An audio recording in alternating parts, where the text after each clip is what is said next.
Yes, Toby.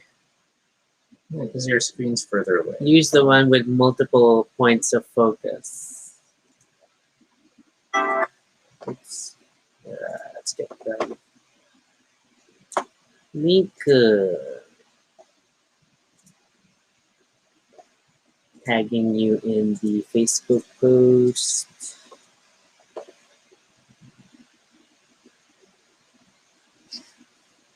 What the? You're sharing said post on Twitter.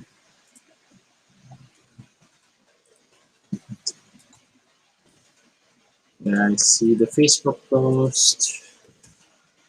YouTube, I see it as well.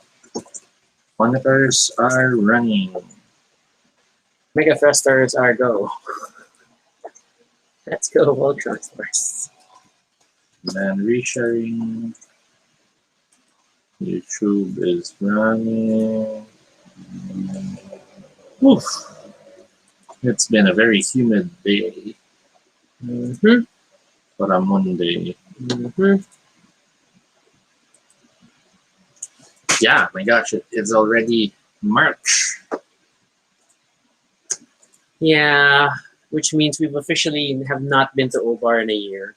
Mhm. So sad.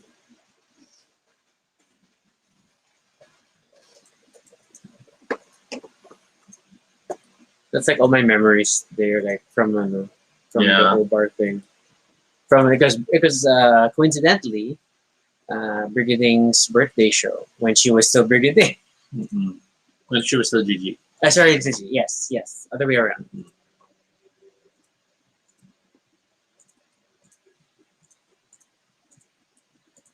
Check.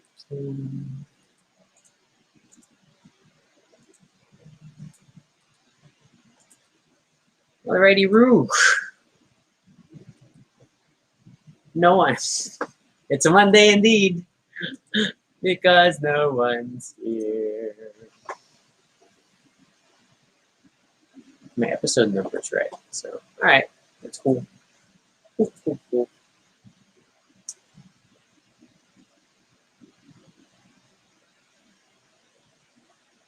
You've been good, but it won't last. Oops.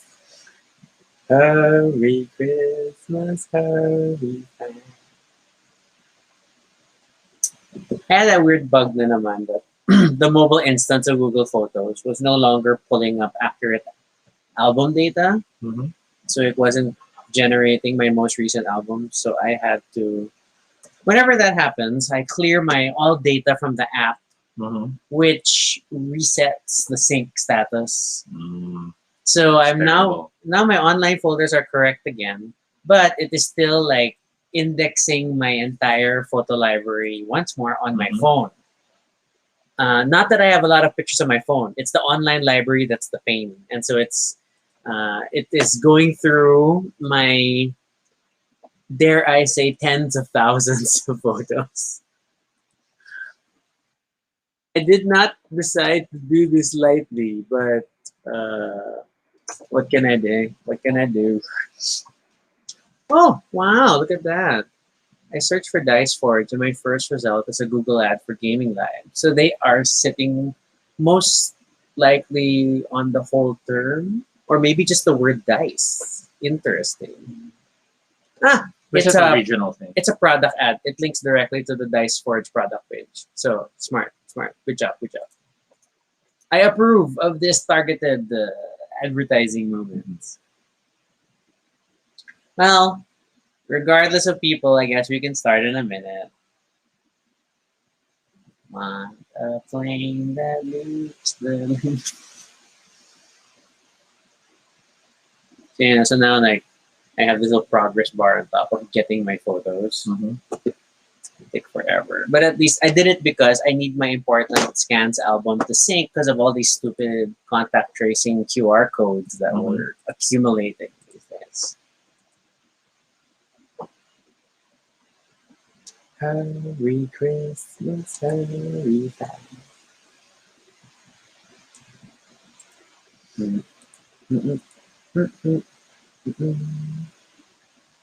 We've actually been keeping pretty busy on the weekends, hence no shows. Not a bad thing, even though we're like just doing stuff online mostly with the occasional one-off board game friend. Uh, not bad, not bad. All right, it's 9:10. Okay, I guess we might as well start. This is Toby. And this is Rocky. And if it's your first time here, welcome to Baduy, a little space on the internet where we talk about anything we want. It is completely unscripted and not entirely accurate, but at least it's honest. Join us as we talk about everything and anything random live. And if it's not your first time here, thank you so much for joining us again. So this is our 147th episode.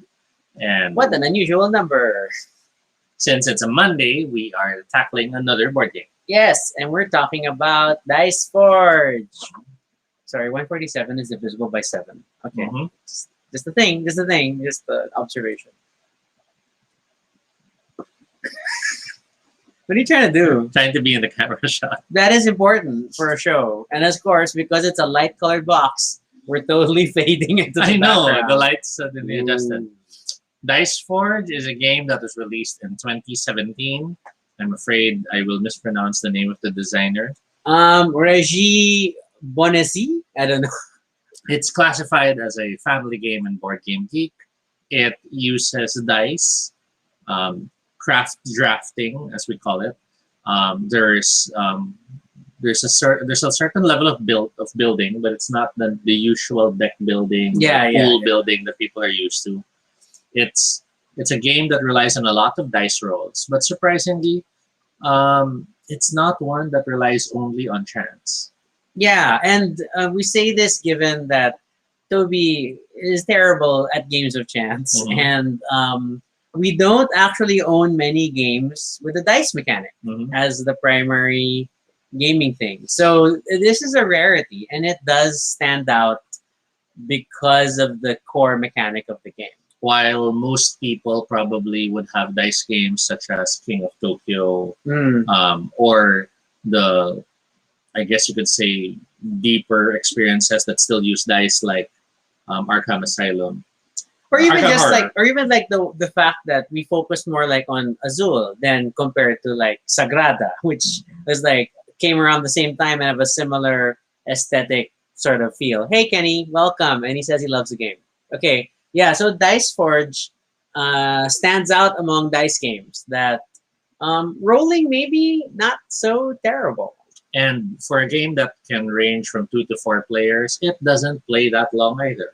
Yeah, because actually it has a very fixed number of rounds, not necessarily turns, but rounds where everybody gets to do one thing. It's on average it's about 10 rounds for the game with variations depending on number of players. But it's still quite exciting. And I guess the last overview thing we can mention is it's one of the few board games where the whole thing itself is part of what you set up. Yes, the box is quite well thought out of in terms of design. So we're showing you the back, but if you notice the back, that the side of the box has art that connects to the main board, and that's just cute. And it's definitely along the lines of, you didn't have to do that, but they did it. And we really appreciate that you did. Yes. Well, to be fair, it's published by, I don't know how to pronounce also, but Libelun, who does rather pretty games. And I don't know, is this a French thing? Something like that, but it's the attention quite to detail well. is quite impressive. Because we most remember Libelun for publishing Dixit and all the other Dixit games. So what is Dice Forge? In Dice Forge, you play different heroes, and the heroes have a chance of getting a seat to join the gods, but only if you do amazing heroic deeds that set you apart from the rest of the heroes. In this game, players take turns to roll their divine dice, and from the results of their dice roll, they are then able to determine what actions they will take during that round. Sometimes they'll take only one action. At other times, if they have the right resources, they could take more than one. All other players still act on an active player's turn. Well, they roll at least. Yeah. They don't act. And it's only on your actual turn that you get to do far more. All right. So what are the two like options for actions that you get to do in the game? So the most basic is that when you roll, you're most likely going to generate resources, and we'll kind of dig into those resources more in a bit. But so the key thing that you can initially do is what's this? What do you do when you go to the temple? What do they specifically call it? So you could either make an offering to the gods, Make an offering to the gods. which Thank allows you to you. purchase dice faces, It's the buying phase. or take quests, which allow you to earn cards. And when we say buy dice faces, it's because the game makes use of these wonderful modular and customizable dice as part of the game. Every player starts with 2 dice, the sun dice as we call it, because And it the starts with moon. the sun token, and the moon dice, which starts with the moon token. And the reason for that is because every player keeps track of the resources they collect with their player board. It's a very simple player board, but it's quite effective. You slot in these nice little translucent cubes corresponding to your player color, and it's pretty convenient.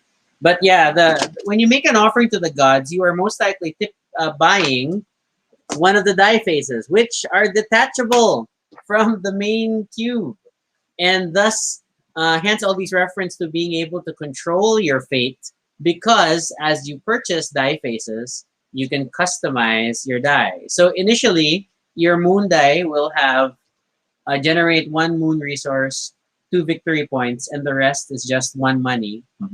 And the sun die produces 1 sun point, and Hey, then Carlo. all 1 money. Hey, Mitch. Being able to change those faces can then alter your probability, so to speak, and tailor the dice more to your gameplay. So as we can see on the player board, the 4 different possible, things to track Let's say resources. are visible. The top area shows the gold that you collect, and that's what you spend when you do offerings to the gods. The red and blue areas represent the sun and moon resource. I forgot that there was an official term for that. Yeah, we have to look again. Which, using the red, allows you to actually take a second action if you have extra. Then you have the green area at the bottom, which is victory points. And you'll notice it's divided into 2 areas because you have one area to track the tens digit and the other area to track the ones digit. It allows you to keep track of your score as you play. That way people can have a feel on how far you've gone in the game. In terms of offering to the gods, which is basically how much customization you can do on the dice, we have this display. And I am holding it as gingerly as I can, because inside this is actually the dice faces, which is dozens There's a of reference. dozens of separate die faces that can be used. So, you want to talk about these faces? So very briefly, I mean, most of them just give you a resource of that type, but then some of them have higher numbers. For example, these generate 3 money per roll. These generate 4, and then these sort of have different combinations of like either and all the resources or one of the resources. The symbols are kind of hard to see with our resolution, but there are plus symbols versus a question mark. Some of them give outright victory points, like 3 and 4. But these are like the ones you can purchase. The ones at the bottom are only achieved by defeating certain monsters if they are in your game. And we can probably go over them later as we talk about those cards. But as you can see, the game is also, we have Mitch and Carlo. Hello. Yeah, the game is all about modifying and upgrading your dice. And that allows you to approach the game in different strategies. Do you replace all the money and add all those colorful faces? Do you focus on money that then allows you, depending on what approach you've taken, to outright buy the victory points you want for the game? That is true.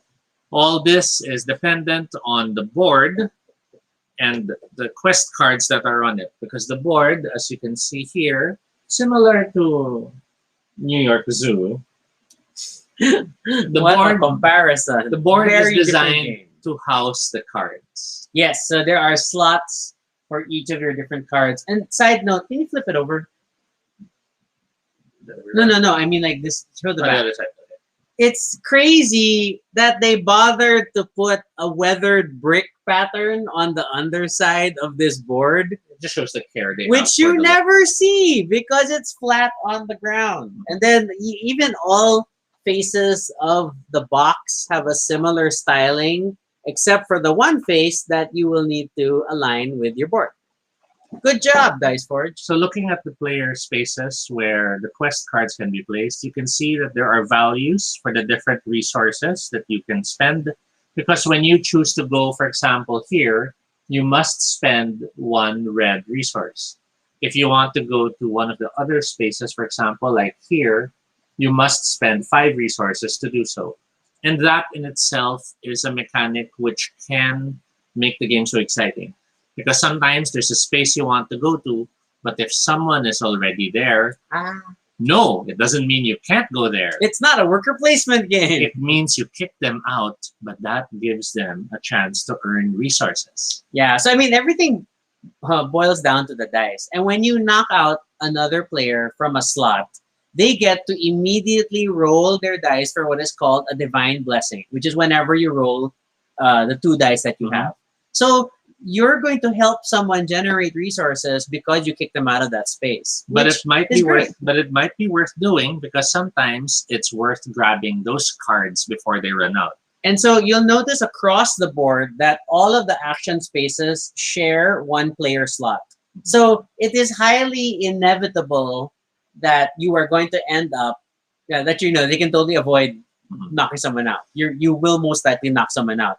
The most treacherous being the final space, which is 3 different action spaces locked to a single player spot. So those bright yellow circles are the player spots. And you'll notice there's a spot that requires 6 sun, a spot that requires 6 moon, and a uber spot that requires 5 of each. 5. Those cards tend to be the highest scoring cards in the game, and thus it makes sense why they're the ones that people will covet the But most. because the mechanics are different, it really depends though on what cards you have and what you've been doing all game. So let's show the cards. And why is this separate from the rest? It's interesting that the card actually the main box includes 2 sets of most of the cards. So there's different slots for by cost. So 1 sun versus 2 sun versus whatever. And then the different there are alternate cards that you can try. So it means that in your base box, you already have a lot of combinations that you can try, which adds a lot of great replay value. Some cards outright give you tile faces.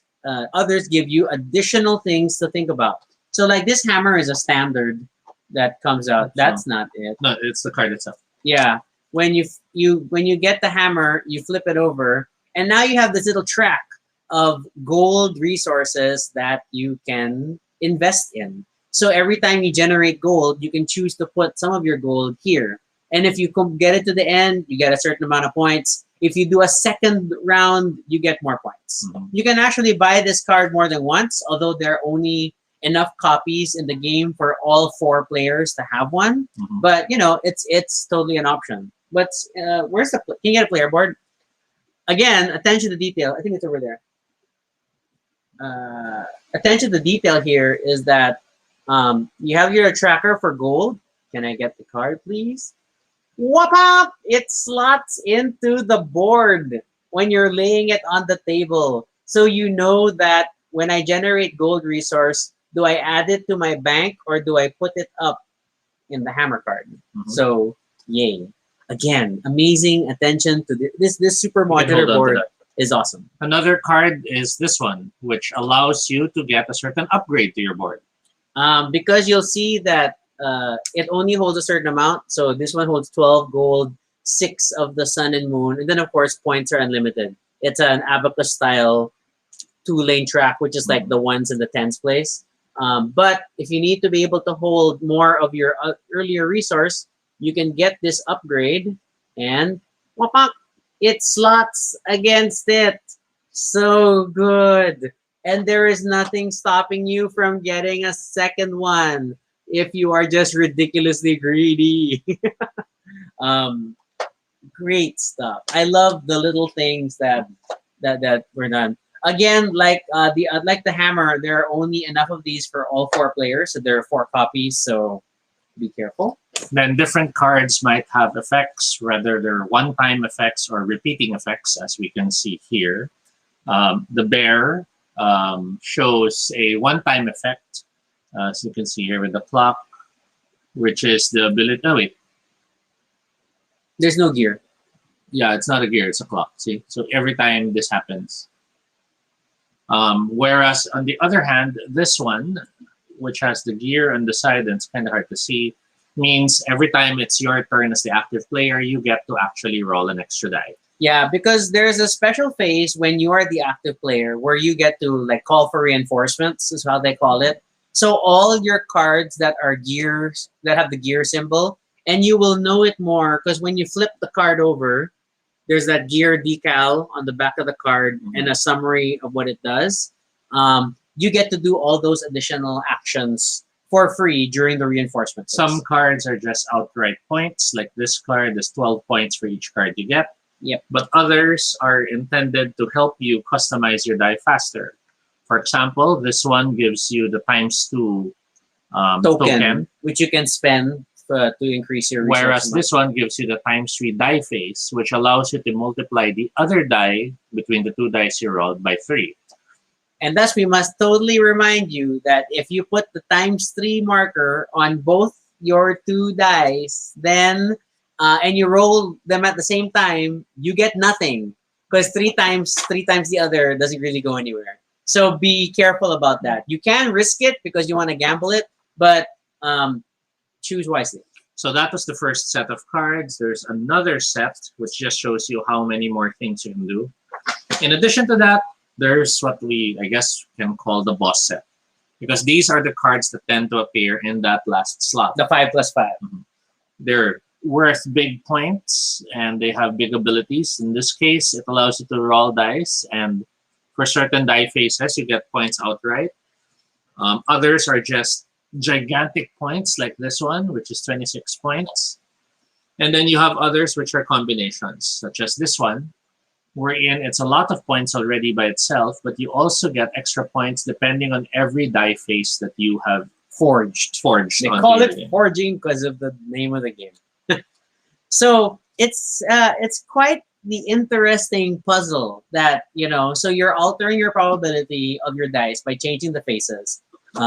But then you can't just keep upgrading your dice. Eventually, you have to go on quests. And do you go on quests for the lesser points that give you the sort of reinforcement creatures that help you throughout your future turns? Or do you focus on the heavy points ones? Or do you focus on the ones that give you new die faces? And the mixing and matching is insane. And that's sort of a lot of where the brilliant replay value of this is. And a side note is that the insert design is amazing because, again, everything secures pretty away. Yeah, let's show the... We've been able to hold it up vertically, which is a rarity because normally once you hold it vertical, everything falls out. You can do it. No, I'm confused with the angle. Oh. See, it's the other way around. Yeah. That'll work. Yeah, so it all slots in. And then this piece, which holds the additional die faces, rests here comfortably. It's a sleeve so that they're kind of loose under. And then that's why this is part of the game board. So that you just take it out of its sleeve, you take all the pieces out, and then it rests, and this becomes your temple of the gods where you make your offerings. Amazing! Mitch asking, is the game ideal for new peeps to board games? I wouldn't necessarily say it's an outright gateway game, but it's very close because it is still a game designed for family. But I will admit the amount of symbols and mechanics to keep track of in this game can be a little daunting. And the designers went with the route of, what's this? They went with the route of avoiding language as much as possible, which is a common design mechanic you see more and more, especially when you also market internationally. So, like, for example, Ed's talking about the sun and the moon, and we don't have a term for it, because if you look at the manual, it lists the resource by the symbol. And then all these mechanics are like symbol driven. So it takes a while to get used to. I wonder if this game was in many ways the inspiration for a lot of the collector's edition games that came out. Let's look at the manual. It shows you how to pack it down afterwards. Yes, it has a very clear guide for how to put it in the box. And so like you don't even need freaking game trays for this. It works on its own. So that's the main dice. With that, however, comes the fact that it doesn't necessarily work with the expansions in terms of keeping it all in one box. But at least we have it tried. But the expansion box sits beside the main box comfortably. So there is one main expansion that we own so far, which is Dice Forge Rebellion. And it has a two-tone face because it actually is two mini expansions in one. Think like the Splendor expansion, which actually has like 3 different mechanics in it. So for reference, the box has a new back. So you place this under your existing box to expand your temple because it still needs to be valid. It'll still have cards, but it has this additional tiny sleeve of additional die faces. Includes the same rubber elastic that you got with the main box. Again, the box is designed to store things nicely, as you can see. Very nice for people who like making sure things are in the right place. You've got everything from various cards, tokens, to tracking an additional resource on your boards. And a new die, which does not get customized, which is specific for a certain gameplay. Yeah. So this game features 2 main expansions. Two kind of expansions within it. The first one is the Labyrinth of the Goddess, which makes there was another piece. No? This one, sorry, which makes active use of this little map. Oops, this map here, where you will navigate accordingly. And you can kind of get you'll have a token up here that you can navigate to get resources, in addition to all the usual quests and the like that you're still trying to complete. The other scenario is the Revolt of the Titans, which uses the flip side, which features this weird plus and minus mechanic of sort of the battle of good and evil. And, where the favor lies. Yeah, and really depending on where you go, it will impact what resources you get. On the good side, you kind of get more gold. On the negative side, you get more points. So, oh my God, decision. And this slots in nicely still with the main game. You have a few more die faces that are tucked here away in the sides. And then a whole new set of cards that will replace some of the cards from some of the card slots from the base game. As well as a whole new set of possible challenges. Yes. So you have new monsters, and you might be thinking already, that's a lot. That's just one of them. Even more new monsters. So it's all about mix and matching. It's all about combining different card sets. As long as you follow the proper distribution, that cards of a certain level are in the same spot, then you're doing well. But it does allow for a lot of replay, and it makes every game feel very different. Then you have 2 new boss set cards, where one is this creepy, she's the mistress of the labyrinth. The other, for a children's game, is the Titan, who, he doesn't have arms because his arms are hidden as cards in the other set. Which is kind of bonkers. I'll just pull it out very briefly. But if you get to the end, one enemy is the arm, and then the other arm is in the appropriate deck. So it's a lot of replay value. So you can figure out sort of your combination of your cards and choose what scenario you're playing depending on the combination of cards. It's not super dictated that you have to do one or the other, but there will at least be like 2 cards per set that are mandatory that you must play with to make the set work. For example, the labyrinth, you'll need someone who lets you move through the labyrinth. It requires a certain movement a symbol to appear. And then, of course, this one, it's all just about going back and forth. So clearly, you can't play with both expansions at the same time. Yes, But- it is not designed that way. But at the same time, I don't think you need to, given all the rich experiences that they offer. And it's just really smart, you know. Mm-hmm. And I just super like how the design, the production design on this game is amazing. Um, can you live without the expansion? Honestly, yes. Mm-hmm. The base game is still like your core strong mechanic. You have more than enough variety. The additional scenarios in the expansion are cute, but sometimes feel a little too complicated. Like I don't know if we really needed to juggle this. I mean, like for example, in the Titan quest, they give you this new purple resource, which is what allows you to go up and down here. And I don't know. I don't know if I really needed the additional math. The labyrinth one wasn't terrible. And then it gives you where was that? It lets you maneuver around with.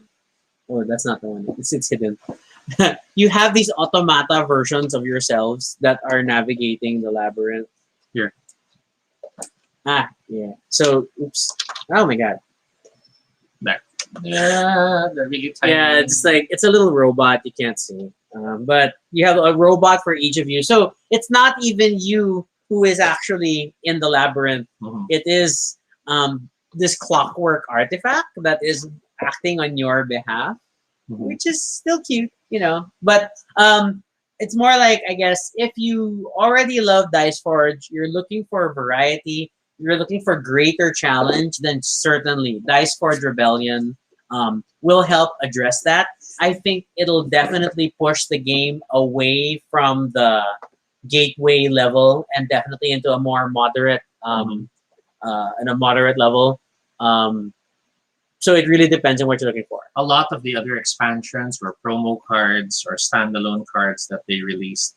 I don't think we'll be able to find them anytime soon. It's everything from the Harpies to the Mother of Monsters, There's the one Wheel for of Hera. Fortune, the Pegasus. There's a card for Hera. But I think for a game that has chosen to be this ambitious, both visually and mechanically, it was quite a successful effort. Yeah. I Super remember great. when I first encountered this game, it was at a board game event somewhere. Yes, I wasn't there. You were out of the country, and I was feeling a bit out of place because I didn't really know the people around. But then there was this group that asked me to join them and play the game, and I started playing, and I enjoyed it so much that I realized we needed a copy. So And you found a second-hand copy, which was what surprised me. Originally, I thought the purple elastic was like the contribution of the previous owner. But then when I saw the expansion had the same elastic band holding the dice, it really came with the game. So yeah, great experience. I don't know if you want to talk about other strategies you could talk about in a dice game. well, there are, given the dice faces. Focusing on money first is great because that allows you to buy more dice later. Some people rush to grab the resources, and that only really works if you have a specific reason that you want to get those resources first. The sun resource is always a good investment because if you have excess, you can spend them for a second move that round. Because you have to keep in mind, if your meters are filled up and you end up Then you roll again. you end up rolling more of that resource, they're just thrown away. Yeah, and remember that when a divine resource is rolled, everybody rolls. So at the start of every active player's turn, everybody gets to roll their dice and generate resources. In the beginning, that's just a lot of one gold, one gold, one gold. But later on, as you've all customized your die faces, you will start racking in things, and you need to be prepared for it. Unless you're me and you still get one gold, one gold, one gold. That is 7 rounds Toby's in, fate. having purchased so many faces, one gold. I also I try to respect like the original die face. So we have a sun die, we have a moon die, and I sort of build my dice along those lines. I mean, you could choose to gamble and like spread it out and have a mix of sun and moon on each. But there are certain cards that only allow you to roll one die as a reward, and that controlling or limiting each die to a particular resource It's a helps. strategic mode. Yeah, it helps you decide. I need more sun right now, so I'll just roll my sun Mhm. die. I need more moon points. I roll the moon die. It always helps also to take heroic quests, even if the resulting card isn't necessarily what you want. Being on a heroic quest simply increases the chance that someone will knock you off. And And when you're knocked off, that's always the additional resources. yeah, and of course, don't forget that you're still going to either earn points outright by completing a heroic quest, Mhm. or you might get a good reinforcement card that is additional rolls or whatever rewards that you'll get Mhm. every time you are the active player. And in a game which has like 9 to 10 rounds only, oh my gosh, every resource will count. Mhm. But surprisingly, you will get to the end of those tracks. You will generate enough gold to do the hammer twice. Mhm. And how that all works out is kind of brilliant. Um, be careful not to lose the pieces. Oh, This is one of those games wherein if you lose one piece, it will breaks the game. you will really feel that missing piece. So you have to be very careful when you play with this game. Mitch was asking, good use for Dice Tower. No, I don't think any of us ever opted for a Dice Tower because these are fat they're very big clunky dice. and they're admittedly satisfying as well to hold and roll. They don't bounce much, which is good. So I mean, you can roll them into a dice tray decently Mm. enough. I don't think you. So I'm more trade than tower for this case. The closest, I guess, if you want in terms of frame of reference, would be if you ever have those Lego board games wherein you have Ooh, a yes. customizable Lego die. They're similar to the dice in this game, but those are still bigger than this. Yeah. What else? Grab those dice faces because there's a limited number in the garden, and others will hate you for grabbing what they needed. So don't be afraid to grab a dice face, even if it's not necessarily the main part of your strategy. Yeah, and depending on the villain, the big boss that you're fighting, there is that one that when you defeat him, you get points for the number of die faces you forged. Mhm. So even if you are already removing die faces you purchased early in the game, go ahead. It could still reap benefits for you. Or sometimes you have to pivot and you need to be able to change your strategy. Like you don't need as much gold now in the later game. Then I can shift to more sun and moon resources. Mhm.